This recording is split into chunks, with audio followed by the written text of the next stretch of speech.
Genesis 37. Jacob settled in the land where his father had lived as an alien, the land of Canaan. This is the story of the family of Jacob. Joseph, being 17 years old, was shepherding the flocks with his brothers. He was a helper to the son of Bilhah and Zilpah, his father's wives, and Joseph brought a bad report of them to their father. Now Israel loved Joseph more than any of his other children, because he was the son of his old age, and he made him a long robe with sleeves. But when his brothers saw that their father loved him more than any of the other brothers, they hated him and could not speak peaceably to him. Once Joseph had a dream, and when he told his brothers, they hated him even more. He said to them, "Listen to me. I dreamed. There we were binding sheaves in the field. Suddenly my sheaf rose and stood upright. Then your sheaves gathered around it and bowed down to my sheaf." His brothers said to him, "Are you indeed to reign over us?" So they hated him even more because his dreams and his words. He had another dream, and he told his brothers, saying, "Look, I have had another dream. The sun and the moon and 11 stars were bowing down to me." But when he told it to his father and to his brothers, his father rebuked him and said to him, "What kind of dream is this that you have had? Shall we indeed come, I and your mother and your brothers, and bow to the ground before you?"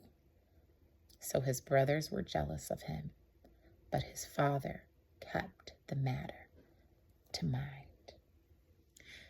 Now his brothers went to pasture their father's flocks near Shechem.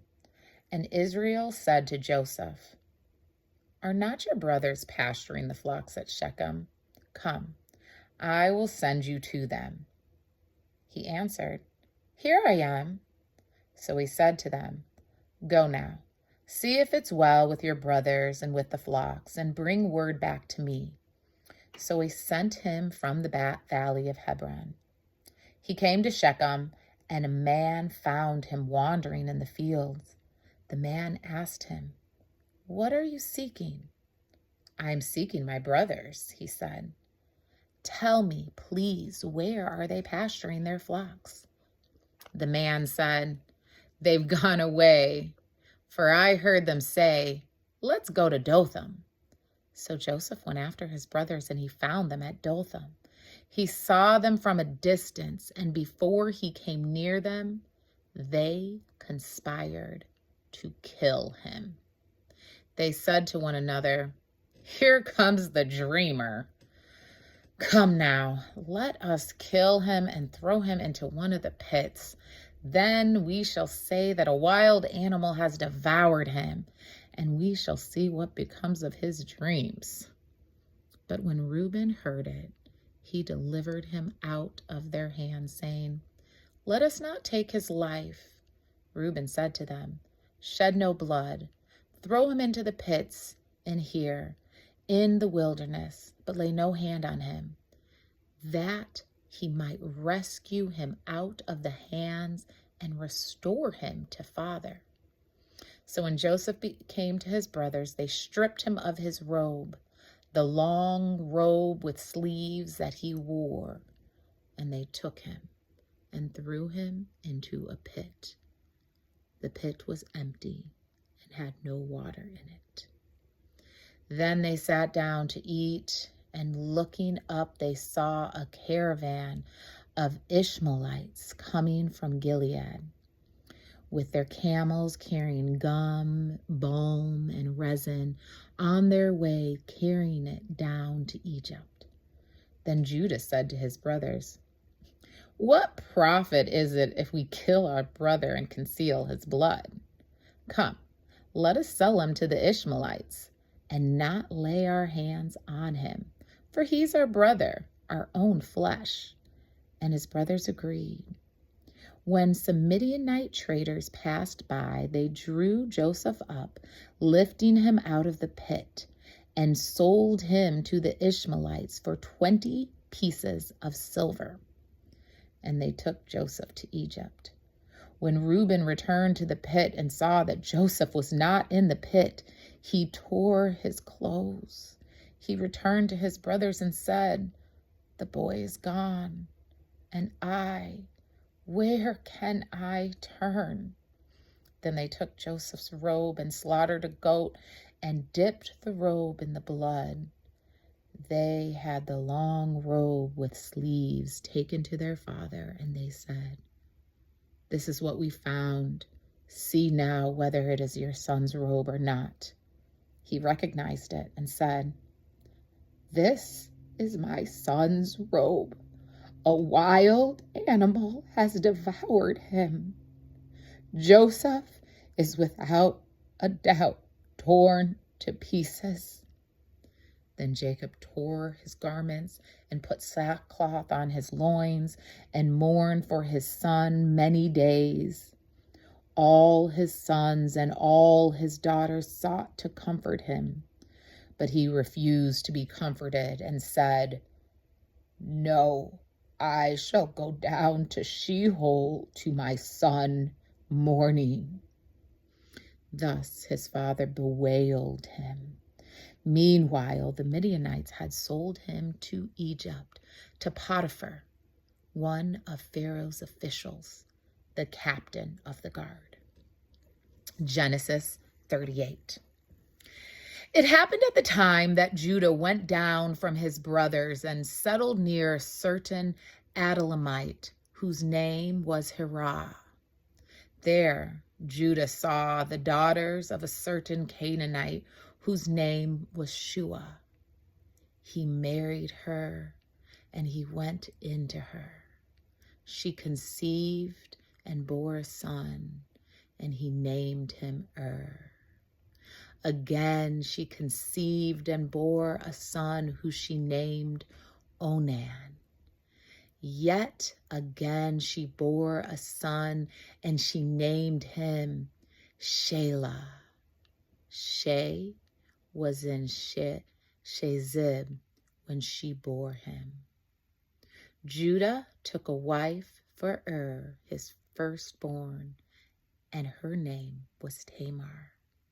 But Judah's firstborn, was wicked in the sight of the Lord, and the Lord put him to death.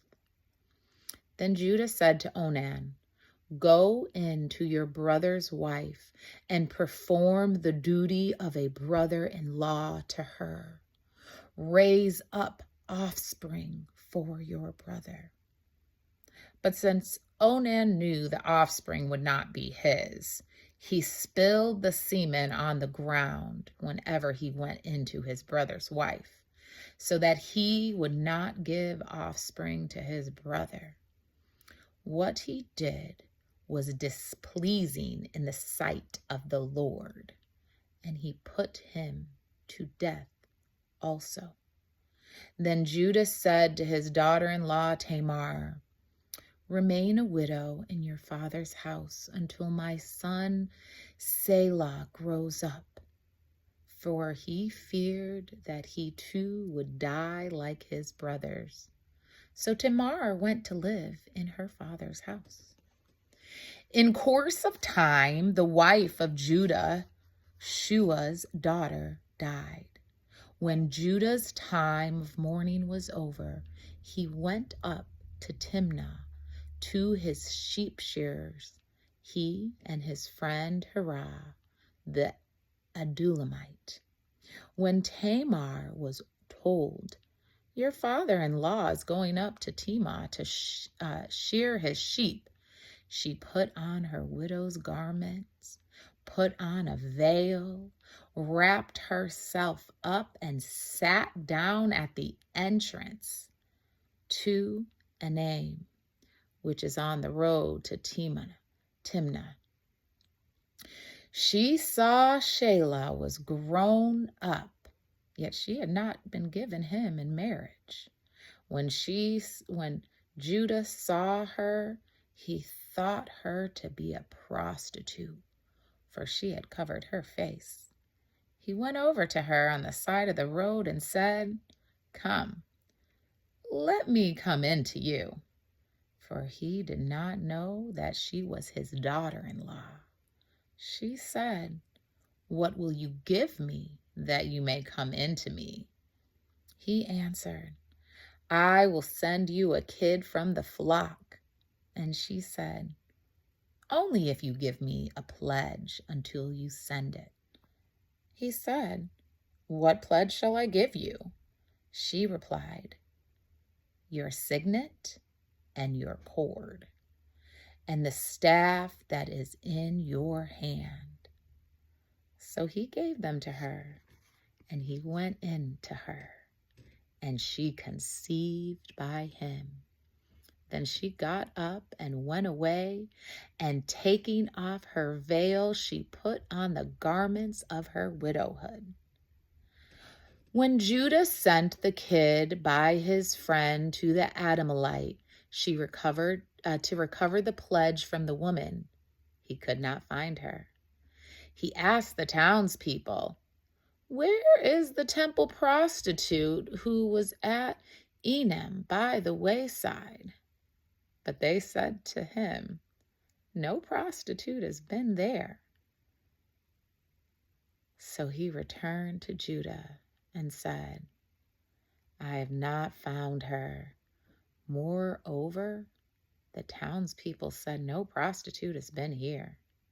Judah replied, "Let her keep the things as her own. Otherwise, we will be laughed at.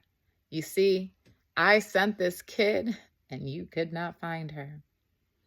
About 3 months later, Judah was told, "Your daughter-in-law Tamar has played the whore. Moreover, she's pregnant by result of her whoredom."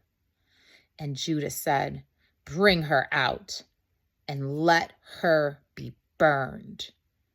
As she was being brought out, she sent word to her father-in-law, "It was the owner of these who made me pregnant."